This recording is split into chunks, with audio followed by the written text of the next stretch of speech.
Welcome to another exciting edition of Day 5 Guide Day. And I'm in the Smallmouth Crush studios. We're doing kind of a little bit of a collab week this week up in upstate New York. I went from the Bassmaster Open on Lake St. Clair, where I caught like 38 pounds, 37 and a half pounds of smallmouth and finished 80th. And then came up here for 3 days. And then I've been hanging out with Travis, was on Smallmouth Crush last night with the guys who, the guy who caught the 12.5-pound largemouth for the New York State record. Pretty unbelievable out of Cayuga. But one of the features that I do on a monthly basis on BTL is Guide Day, where you take different guides from across the country, you specialize in different things, and kind of break down how you got into it, what it is, what you guide for, the whole 9 yards. And obviously I wanted to do a guide day with you since you are a full-time guide on Lake Ontario and the St. Lawrence River. Get a little bit of your background, your story on how you got into it. I know you've guided literally all over the country over the past 15 years and have kind of settled down here. So Travis, you have Smallmouth Crush, which obviously focuses on smallmouth, the YouTube channel, the guide service, but like just start out by talking a little bit about the fishery that is Thousand Islands and Lake Ontario and what it has to offer outside of the 4, 5, 6, 7-pound smallmouth that it is famous for in the bass fishing world. Right. So up here on the St. Lawrence River, Lake Ontario, huge body of water, obviously. I can't cover it all, so I really focus on the Eastern Basin and then all the way up into the river, I would say around Ogdensburg area. Okay. To the mouth. So it's a huge stretch. When you book a trip with me, you'll get an email with probably 15 different boat ramps, and we really determine where the bite is, weather conditions, things like that, where we're going to launch, during the actual guide trip. So it's probably, I mean, really, if you look at it from Oswego to Ogdensburg, I mean, there's hundreds of miles of shoreline. Yeah. So it's a lot of water to cover. All right, we'll circle back to that. I want to know how you got into this because you're originally a Wisconsin guy. So actually, my first official guide trip was back in 1998. I don't know if you ever knew that. I did not. Yeah. And it was for waterfowl. So you had to be like 16? I was just out of high school. Well, I was 17? still in high school. 18. It was a bird trip. We shot some ducks. Some guy reached out to me on, I don't even know if it was Facebook back then. It was like some duck hunting MySpace? Forum. Could be MySpace. And did you have a MySpace? I did. You did? Sure. With like the music on it and everything? I don't remember that. Oh, yes, you do. You probably remember what song you had. I do. What was your MySpace page? I don't have a song. I don't even know if I have it. But anyways, I bet it was Hanson. It could have been. So some guy reached out to me, not a guy, actually turned into a good friend of mine. We spent quite a few years chasing walleyes after that and fished some team tournaments together. But it really started out duck hunting. And then I had to get a real job at some point, after college, and really just sat behind a computer for many, many years until I would say like 2012, 13. 2014 is probably when I started getting back into guiding, but on the fishing side. So I guide on the Chesapeake Bay back in the day for largemouth down there in Maryland, the upper Chesapeake, and did that for, many years up until last year when I made the move full-time up in this region. Prior to that, I would come up here during the summer months, 2 weeks on and then 2 weeks back on the Chesapeake and went back and forth. And so it was ultimately the right move was to just have home base up here. So how did you learn this fishery then? Just a lot of time on the water. Like you just came up, you liked it. Did you fish it? Well, I came up way before I started guiding. My first time up here was 2012. And I would make trips up here almost every weekend once I moved to Pennsylvania. Which is how far? About 5 hours. Okay, so I'd make 1-day trips up here. Like you drive up, fish, and then yeah. drive home. Oh yeah. Oh, that's strong. Yeah. So just a lot of time. And I would say I've been out here now, like hardcore guiding prior to moving up, at least 4 years before that. Okay, and then we're in the Smallmouth Crush studios. You moved up here. You've got. We were just out in the aluminum. We were out in the Lund. 20 miles out in Lake Ontario. Yeah. That's why we're a little weather beaten tonight. But I did get my first lake trout. You did tonight. Very excited on that. I'd say 12 to 13 pounder. Yeah, it seems about that's right. fair. Yeah, that's fair. And then you've got the Camus in the Smallmouth Crush garage. It's all decked out with 8 billion spinning rods and reels and all sorts of crazy stuff. 43 to be exact. 43. But what is the season then? Because you're up here full time. So yes. So one of the reasons why I'm expanding the guide service is because we have a pretty crazy season. It's closed basically 6 months out of the year. In New York. In New York, yes. So I can guide June 15th through the end of November for smallmouth. And then Canada lets me do a little fishing during the pre-spawn up until May 10th. So I guide the Canadian season and then the New York season. So I have a good month off between middle of May to the middle of June. And realistically, after November 30th, I would still get out there probably into December. But then, of course, we have the bays freeze over and it gets a little cold up here. So expanding into ice fishing this coming winter, primarily focusing on walleyes and perch. And then we also do a little bit of salmon and steelhead in the tributaries. So that's in the fall. September, October would be the salmon. And then the steelhead would be November, through the spring in the tributaries up here. So we guide for that. Also guide for waterfowl up here, primarily sea ducks. So that's kind of an exciting thing. There's a lot of waterfowl hunters that don't get to experience that type of duck hunting across the country. It's really based on the coastal areas and the Great Lakes get these birds that really come from the Arctic Circle, and that's where they winter down here on Lake Ontario. So what is a sea duck? A sea duck would be like a scoter. There's different. What's a scoter? Commons, surf scoter, white winged scoter. I gotta pull one up. And then we also shoot a bunch of longtails, or what they politically incorrect now, but they used to be called old squaws. Okay. Yeah. Is that it? Well, that's a immature one. That's a harlequin. There's a surf scoter. You shoot those? Yeah. I mean, I've never seen one standing on the shoreline like that, but let's see if I can. We got a neat little. Look at that thing. That looks like a puffin. Right? It looks like you're shooting a puffin. So the months for the hunting stuff. I know like nothing about hunting. Yeah, that would be mid-November. Okay. Into December for the sea ducks. And then let's just do the species. Let's start out in January and go through December. Okay, January's going to be not a whole lot going on. You're not ice fishing that? Ice wouldn't be quite yet ready. Be pretty soon. Okay. February, March would be perch and walleyes through the ice. So that's take a 4-wheeler out, drive out, walk out. Walk and 4-wheel. Okay. Yep. And then there's no limit on perch up here, which is kind of cool. Yellow perch. Yellow perch. Yep. And just like little ice jigs and things like that.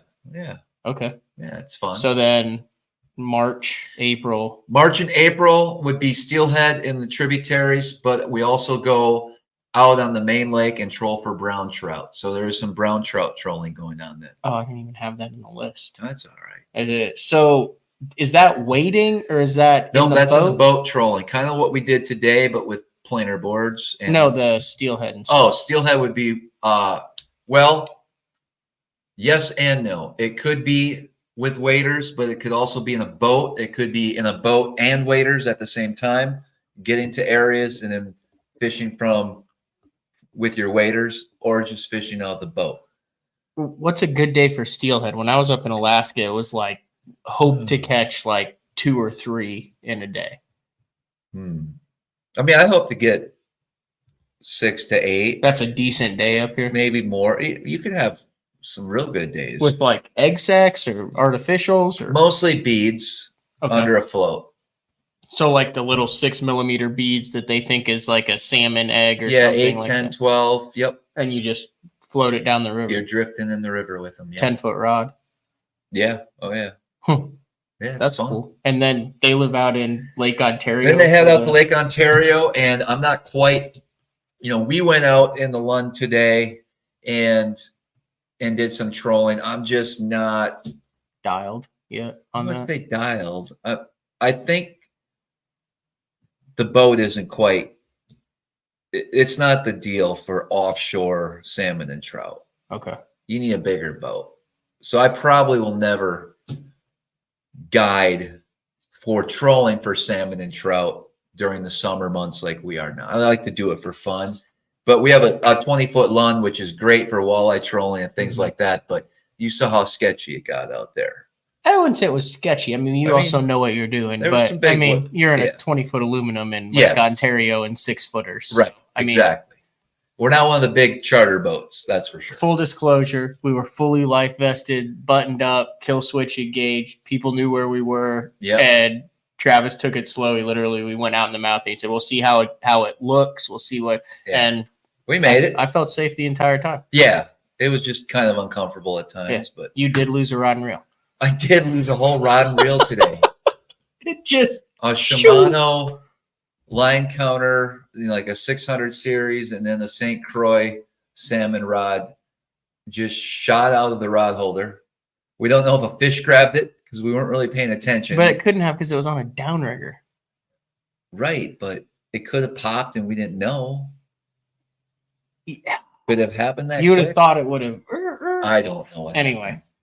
Let's look back and there was a rod gone. So that's that. And then you said starting May 10th? Well, that's when the season closed. So really April through May 10th would be hardcore smallmouth fishing. This season we had 12 over 7 pounds, I believe. Holy smoke. Yeah. So we get some really good fish and numbers. Wow. Primarily, how are you fishing for those? Okay, so for the early season. Yeah, early season. Let's just stick with that now. Primarily, I try to keep things real simple. Finesse baits, Ned rigs, football heads. Yeah, Ned rigs and football heads. Ned rigs and football heads. Yeah. Okay. Yep. And so you were actually on BTL. We were gonna do like this kind of show while you fished, but had bad service that day. Well, you're in Canada on Lake Ontario, so it's not a great signal over there. But and I should say this, for the experienced angler, there's a lot of other opportunities. I mean, jerk baits, swim baits, things like that. Depending on your skill level, I'm just saying Neds and football will get the job done. But you were saying before that show that was like, hey, you were like, hey, bud, like I'm on them, like we'll catch fish during the live show. And I think you caught like 1 5-pounder while we were live. But do they really group up that time of the year pre-spawn? Yes. You normally can find huge groups. Like what's a huge group? I can sit in one spot and not have to leave. And catch how many? Hundreds. Oh, really? They're that. Yeah. They like funnel into pre-spawn. I mean, it's not like that every day, but it's common. As a whole. Yep. Interesting. Mm-hmm. So then it opens in America on June. A month later. Yep. So and that's like, is that when everything is pretty much wide open then? Yes. Well, we have to wait to get back into Canada until the first Saturday in July. Oh, okay. But I would be in the New York waters that early season. Okay. And for that, we run full day trips, and then we do like a half day afternoon trip as well. That goes through November. Okay, so then that's what we're in right now. We're recording this in July, August, September, October, and into early November. If I can find people that are willing to come up in November, late November, be a pretty cool experience. So why are people hesitant, and then what makes that a cool experience? I think hunting gets in the way with Okay. some people. I think the colder temperatures, you got to be a hardcore bass angler. Like, what's a November day? Are we talking Well, 30s, 40s? It could be 60 or it could be rainy Snowing. and 30. Yeah. Okay. Yeah. It really depends. But the fish bite, they get grouped up again. And it's just a fun time of the year to fish.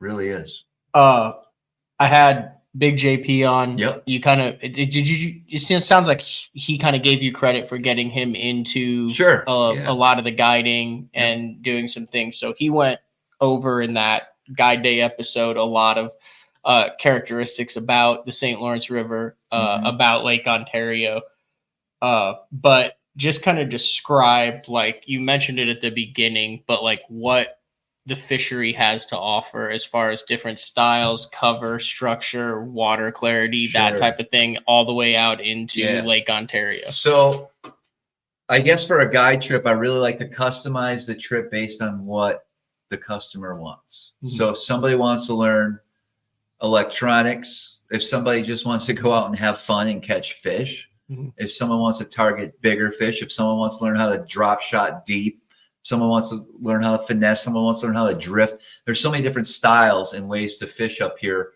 that we try to customize the trip based on what they're looking for. And so it's really endless. If they want to go learn the lake more, if they want to learn the river, I have people that just want experience getting their gear and boat set up right to be able to handle and just see, firsthand what it all entails. And so, we really try to stay on top of that. I basically call the night before, look at the weather, determine where we're going to launch the next day.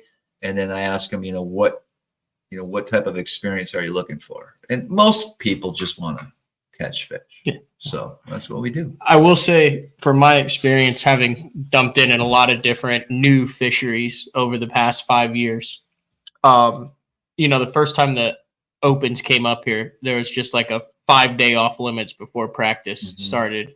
Yep. And I grilled you, and I came up before, and I spent 8 days by myself out here. It's a very intimidating fishery based on what it has to offer because of how big the lake is, and then the current in the river, and then so much rock. If I didn't know anything, I wouldn't even know where to start either. Yeah. You know what I mean? I get it. I totally get it. It's definitely one of those places where just a couple days with someone with experience at least gives you a starting point to then explore and learn on your own. Especially for smallmouth, it's not as easy as people think. There's so many things that go into it that are going to help you, have a better experience out here, from the gear that you use, the rod action, the way you work a bait, just how you think during the day and how you approach these fish. And then also commitment to an area, right? Like there's days where we're going to commit to a spot and the weather's going to dictate what we do that day. We might not be able to run all over the place. So you have to I kind of break it down in zones and then go about the day based on the conditions. So you just kind of say this is the zone for the day. This is what we're doing based on what. Sure. Okay. Not everything is, and believe it, we do have beautiful, gorgeous days where it's nice and calm. It's not all the horror stories that you hear, but we also have, on average, if you book a 3-day trip, are you going to have one day where you got a little bit of wind at least, and you have a potential for all three, but you also have a potential for three days slick and sunny? Yes, both. Absolutely. Yeah. And there's always places to fish. So we don't cancel trips or anything like that. We'll get out there. And so even if it is windy, it's not like a Lake Erie scenario where you just are like, hey, we're staying in today. How to duck out, get into the rivers. If you're traveling, we'll be out there. Do you have a lot of people who fly into Syracuse? Yeah. So I would say 50% of my clients fly in. Okay. And there's Syracuse, or there's a little airport here in Watertown that has 2 flights a day. So it's not difficult. Syracuse is only an hour drive, and it's gorgeous. And there's two different types of anglers. There's angler that might bring their family, and then there's angler that just doesn't care about anything else but fishing. So you can have the chain stores, the chain hotels here in Watertown, or you can have more of like the river experience and hang out some of the smaller communities along the river, which are pretty cool. There's a lot to do. Like but it's a very in Cape Vincent. It's a very tourist oriented place as well. So it's not just anglers that are up here.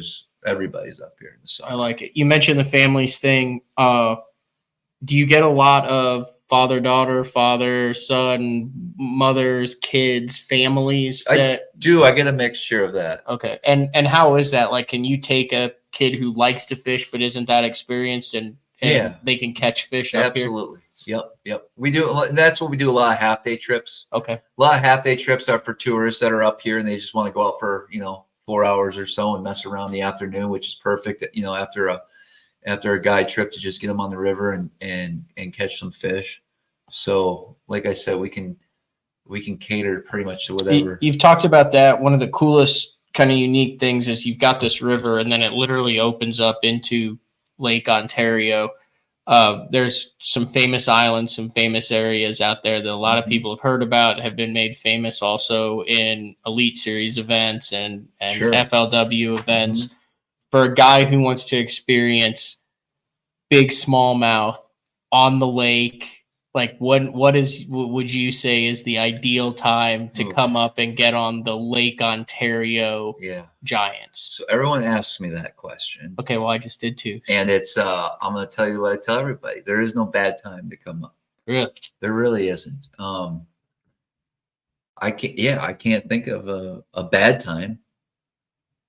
I mean, we have a short season. Time? Or is it? I mean, it's based on what you want, right? Okay. If you're looking for, if you want like a true summer pattern, guaranteed, there's gonna be some fish shallow. You can sight fish for cruisers up shallow, or you can go deep. After the transition of the spawn, I would say mid-July through end of September. And some of our summer patterns have been going into October yet. If someone's looking for that hardcore late season bite, I tell everyone late October into November as far as you want to go. Okay. Yeah, for sure. And if you're into, we have amazing spawn fishing during the spawn up here, which is, I guess I would say it gets complicated, right? You're doing a lot of flogging, looking for beds, things like that. And there's a lot that goes into that, but that's a great experience for someone who's never done that as well. So there's a lot that we can do when it comes to smallmouth fishing. I like it. Have you done many combo trips? Because so this week, I've got the cat here, but we've also done some fishing together. Yeah. I've caught an 813 walleye. I've caught a 13 to 15 pound lake trout. I've caught a 13-inch yellow perch. I got on a hellacious drum bite. Right. I've caught a 5-pound smallmouth. Do you get people who want to do multi-species? Is that something that you're really kind of looking to expand, it sounds like, over the last couple of years? Honestly, I thought that this Lund would be used more, right? I'm so busy bass fishing that it's hard to find the time to be able to do all of that. But if someone wants a walleye trip, if they're interested in trolling for walleyes or jigging, we can do that. I have a lot of bass guys that would like to catch some walleyes for dinner. And so a lot of times we'll just accidentally, or I know kind of where they live, and we'll just run over and grab our limit real quick and continue on with the bass. This is a world-class walleye fishery. Yeah, there's some huge walleyes. I mean, world-class. I caught 2 walleye yesterday or 2 days ago, and it was an 813 and a 611. Yeah. Those were the 2 walleye. Sure. It's good walleye fishing too, for sure. I don't have the time to. But if someone wants to come up and do that, you're talking trolling, planer boards, the whole 9 yards. Yep, we can definitely do that. And you enjoy doing that. I love it. It's fun. Change of pace for sure. Huh. Yeah. There's a lot going on. largemouth wise, one of Yeah. the things I'd have done a couple years ago with you is you were like, hey, bud, let's just dip into this bay here. Sure. And I just remember there was a grass mat. It was probably about the size of like an above ground pool, a classy above ground pool. Uh-huh. And I think we caught like 11 or 12 fish out of that single grass. Sure. I mean, it was just do on a frog, flipping it, punching it. This is a pretty killer largemouth fishery as well, too, right? It is. We're not going to get the size, right? A Yeah. 5-pounder is going to be big, but it's loaded with them. Have you ever had anyone who came up that was like, let's go largie fishing? I've had people talk about it, but they've never, they never committed to like a full day of just largemouth fishing. Not yet, anyways. See, here's what That's what I do for fun. Like this is what we were talking about in the truck on the way back from the lake tonight. Mm-hmm. I was like, dude, with what you have, and I've experienced a lot of it with you, I think it's like the perfect opportunity to put together a St. Lawrence Lake, Ontario experience package. Right. Walleye, yellow perch, Sure. trout, Mm-hmm. smallmouth, the whole 9 yards, a 3-day, 4-night excursion where you kind of break it up into half days. Right. I think there's something there. Like if I was wanting to experience it, if I had heard about it, and I am a multi-species angler, which I am, I love bass fishing, but like I brought a dozen night crawlers in case I saw something that wouldn't hit my plastics. Right. And they were drum, but but I think that is a really cool opportunity, and there's not that many people out there that can offer that wide array of guiding on the same fishery and have like not just catch fish, but literally world-class fish of all those species. Right. Yeah, we could do that for sure. You need to. I need to. All right. You need to do that. So if you were to pick your favorite technique, the way you like them, you get 1 day to fish the St. Lawrence, one day left. That's it. And you get daylight to dark. Like, what are you doing technique wise? Are you in the lake? Are you in the river? Like, what is your dream day that just really gets you going for the smallies? Probably sight fishing for cruising fish up shallow. So walk me through that, because that's something that I don't think a lot of people understand what this is. So if you have high sun and calm conditions, I mean, you can target them shallow regardless of conditions, but it just helps to have high sun. I want to visually hunt the fish that I'm targeting. So I want to be able to see them and then throw baits to them, see how they react, and pick out the big ones, if you will. Water clarity is what, 30 feet? Water clarity really varies. It's pretty cool being out here during the early season in April and being able to see down 50 feet. 50. 50. On the bottom. Yes, on a calm, slick day. Do you see fish down there? Yeah, they look a little tiny. It's a little better when they're in that 10 to 25. But yeah, you can see fish. But you're just going along and you're hunting. But I guess my favorite way to I like a finesse bait, like a Ned rig. Okay. But I fish it a lot differently than most. We were just talking when you saw my setup. I use I guess it'd be equivalent, probably an 1/8 ounce head, but I'll fish that down to 40, 50 feet. Holy cow. And it's a really cool little bite. And it's a very effective way to fish, but it takes, if you're not used to fishing that way, it's a very, very hard technique to really, it's not as simple as just throwing out a net rig and bringing it back in. There's a lot that goes into it, but I love that bite, especially when I know there's fish around and you're out deep. Like if I see a bunch on the graph in 40 feet of water, I'll throw that net out and keep that bail open and just, in 2 minutes, it'll hit the bottom. And then, no, seriously. And then you don't even move the bait, really. You just wait. A little movement, and it feels like a goby bite, just a little tick, and then you set the hook, and it's a giant. That's probably my favorite way to fish. So you mentioned giants. Mm-hmm. You probably have to deal with a lot of expectations of people who get into your boats and think 6-7 pound smallmouth are just going to be flopping all over the front deck all day. Right. Realistically, talk about what the average client, the average guest can experience, both number and size wise, over a typical day of bass fishing. It's my goal every day to have a 25-pound day, right? Really? For 5.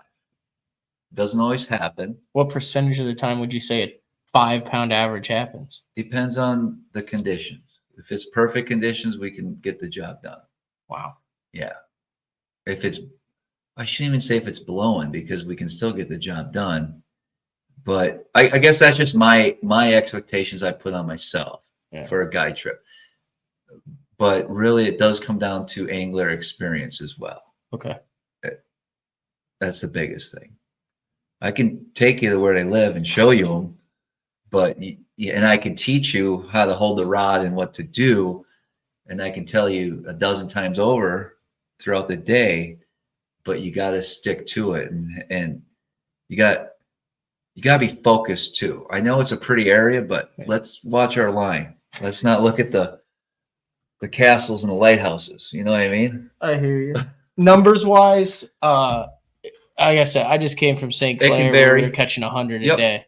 Oh yeah, you can catch 100 fish a day here for Wow. sure, or you can catch 20. And it just kind of depends. What's a would you is a giant up here? Like what's would you say you average 1x fish a week or a month or whatever? Yeah, I think we'll have. This was a slower week because we're in a transition. We'll have 5 or 6 plus heavy 6s a week. A week. Yeah. You could have a 30-pound day too, though. Don't get me wrong. What's your best day ever out here? Ooh. Gosh. Like you'll have one day that just stick the GLF guys. Didn't Dan have like a sure. Like a 30? Yeah. We've had days where we don't even take the scale out, or we know 5-pounders don't even get a picture. Yeah, it's pretty crazy. 4-pounders in the spring are like a nuisance. I mean, they're still fun. Jim's got it right. He said smallmouth in the morning, largemouth at noon, and walleyes at dusk. I like that. I think you got something going on here. I think you got something here with the. I think you need to offer a customizable experience. For 1,000 islands. Right. I like it. Seems like a lot of work. Well, I mean, you charge a premium. Launch my bass boat and just. I need some time for myself, man. You know how many times I fished this year? How many? Not many. Equipment wise, let's get through that. Okay. What are you running? What do people need to bring? Yep. Okay, good. That whole thing. All right. So you'll have a fully rigged bass boat. You have life jackets. You'll have all my gear. I use only high-end St. Croix rods, high-end reels, like everything. Walk through it. It's insane. Like the stuff that you use. Like your combos are immaculate. Yeah. I keep everything in extremely good shape. Like $600 rods. You use the same stuff I would use in a tournament. That's the truth. Like, I mean, I walked down in his garage and he's got a trip tomorrow and he literally has, what are they? The Legend Extremes. Extremes. Everything's ready to go. Yeah. We rig every night. Everything's retied every night after a trip. Plenty of rods and rod locker for things that pop up that we need to, different technique or whatever we need. I mean, I have my, like tomorrow, I have some clients. I've guided them now probably 4 years in a row. And so I know them fairly well, but I know what we're going to be doing. We're going to be drift. I checked the weather conditions. We're probably not going to be on the lake. We're going to be drifting. So I'm going to have some football heads tied on, some Ned rigs, some drop shots. But if you're drop shotting shallow versus deep versus a river, those are 3 different rods and different setups, really. Mm-hmm. So I like to have everything ready to go. And plus, I'm a tournament angler, right? So, if I'm in a tournament, I want to have 6 different drop shot rods ready to go just for myself. Mm-hmm. So that's the norm for me. We'll just have everything available. So you don't really need any gear. You're welcome to bring your own rods and reels. Oftentimes that doesn't work out, right? They might have like some really heavy braid on or something, it's just, I'd rather you use but we can also talk in advance and I can tell you but exactly. No problem. If you're up in New York, visiting family, have business in Syracuse or whatever, you can literally show up at the boat ramp, get in the boat, rain gear, sunglasses. That's all I ask. Okay. Make sure you're bringing rain gear, regardless of conditions. Yeah. We got soaked tonight. Well, that guy didn't have his rain gear yesterday. Really? We went out. Your buddy. Oh. Remember? Yeah. Had to borrow. Yeah. Well, I think you almost forgot it too. No, yeah, I grabbed mine. At least you brought your life jacket today. Yeah. Yeah, that's a whole nother story that we talked about in the last podcast. You mentioned the half days and full days. What's a full day entail as far as time wise? Sure. And then second half to that, can you get the experience, catch fish, get on fish in a half day, or would you recommend a full day? No, we can definitely do that. So a full day is going to run 6 o'clock until 1. Oftentimes I go over. I'm having fun out there too. But afternoon trips will start at 2 o'clock and they go till 6. Okay. So 5 hours. And typically it's where I leave, that morning is where I would meet you for the afternoon trip. Okay. And a lot of planning goes on as far as the weather and stuff like that to determine. And sometimes we have to make an audible. Even in the morning, like I think yesterday morning, I had to call the guy at 5 a.m. We're supposed to meet at 6, and the weatherman changed his forecast, and I said we're going to a different ramp today. So I like it. Yeah, it works. Do you want to do more of the multi-species stuff? I don't, man. You keep talking me into that. Yeah, we could do if someone wants to do something like that. Sure. I know we talked about this, and it's the bass thing and everything, but like it's a lot of work. You got to understand. Like I'd have to drive home, get another boat. Like there's a lot of time in there. Yeah. Right. Like, but if you knew in advance, like a guy wanted to do a full walleye and perch day. Yeah, we could do that. Yeah, that's what I'm saying. As a just an angler who likes to experience different types of fishies, I like catching those different types, and it's like world class up here. Yes, on doing that. And by the way, like JP helps me out with trips. So if I have, which is really one of the biggest reasons I wanted him to start to get his guide's license, is because I just got so booked at times where it's nice to be able to just refer someone else that you trust and know, and he knows how to put fish in the boat as well. So even though I might be booked, we can still get you out on the water, hopefully. How many days a year do you guide? Like, what's your availability like for the rest of the 24 season? And then are you already booking into 25? So my spring season for next year is, I'm going to call it full. Okay. Except I don't think I have an afternoon trip yet. So that's wide open. It's you got to try to, I would say, get a hold of me if you want next year prime dates, or at least have availability. It's got to be by December of this year. Okay. December, January of 24. Yeah. And hit you up on smallmouthcrush.com. Yes. It's just, I still have, I'll have days pop up. For sure. And we definitely have some days in September, October, November this year. It's not going to be prime dates, like as far as like weekends and things like that. But honestly, I try to just guide Monday through Friday, except during the busy times, or I guess during the short season in Canada, I'll guide every day. Okay. And then the opener. So June 15th through, I would say, the second week in July, I go every day as well. But I try to take Saturdays off for tournaments, which we just haven't had too many around here lately. Unfortunately, there's the big guys come here and the opens, and there's a few lower level tournaments, but there isn't enough team events up here, in my opinion. Like I'd love to fish every Saturday, and I'm lucky if there's one once a month. Yeah. Great place for the family too. Like someone I saw in the mentions here ask about the pontoon cruises. Well, that's one idea I wanted to do. So, and I think I might do this eventually. I think we do like an evening cruise. Yeah. 5 o'clock until dark. If you bring the family out some and you wine take and them, cheese, take show them them by all Singer the Castle, all and the stuff. scenery. Yeah. Yeah, I think your mouse stopped working. Oh, did it? I don't know, but I don't have a pontoon yet.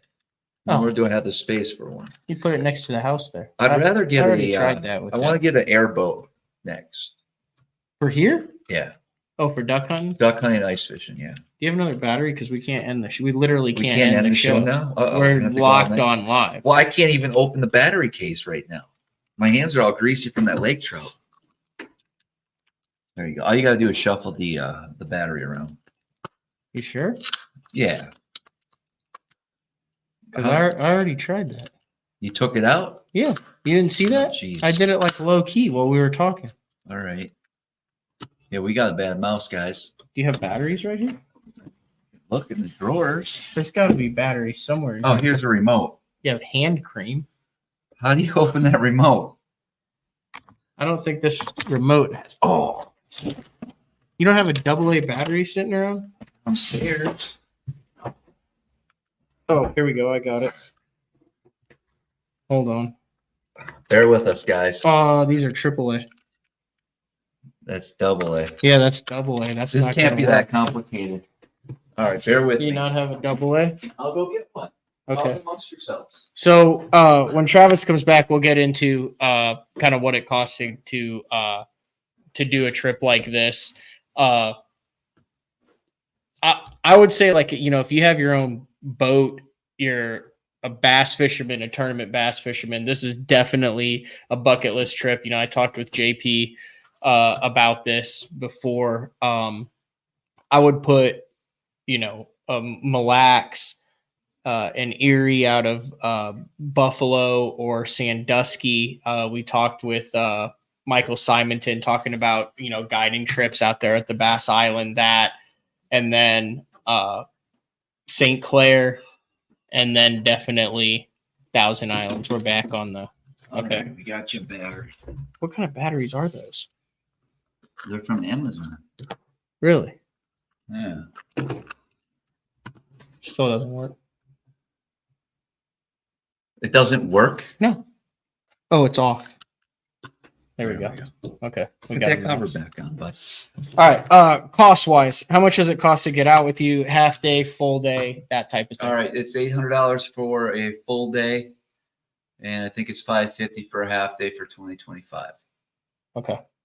Is it 2024? It's 2024 right now. Yeah, next year. Yep. Okay. So it's not too bad. A couple things. So I pride myself in working very hard, right, to put people on fish. I'm not going to sit in a bay and try not to burn more than 8 gallons of gas.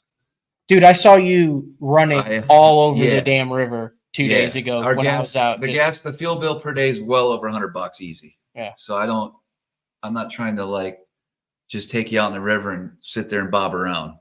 We're running. You know what I mean? Yeah. Yeah. It's crazy. Yeah. And all catch and release, but a lot of guys, I would assume, take measurements and pictures for replicas.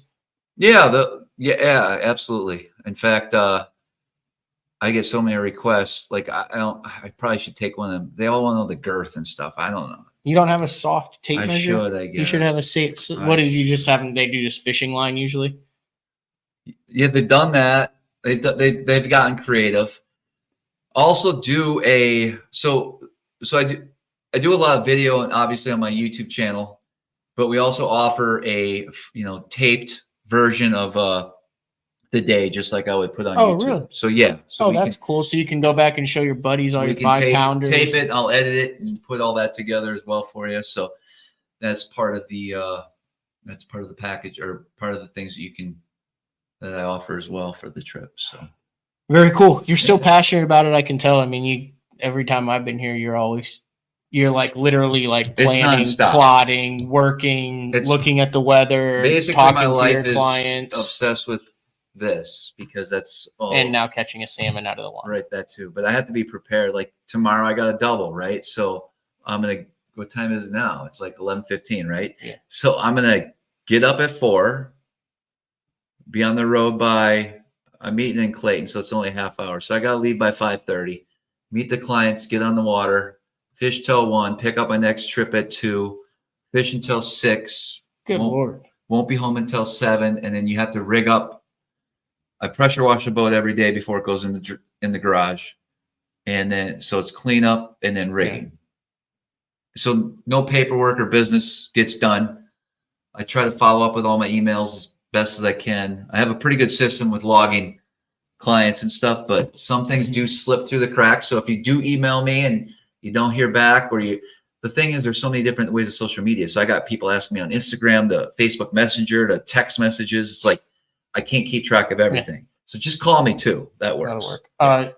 This is a good question. Do you do anything about like big water driving or navigation during the trip? Sure. We talk about all that. And, you know, man, I've been blown away by the guys that they want to learn, you know, what props, just because they want to get, it's some serious stuff out there. And you have it all. I mean, you've run all the different stuff. You have two 16s and a 13 up front, two 12s at the dash. Yeah. So you have 360. Regardless, listen, if you're anti-live scope, we can go fish blind if you want.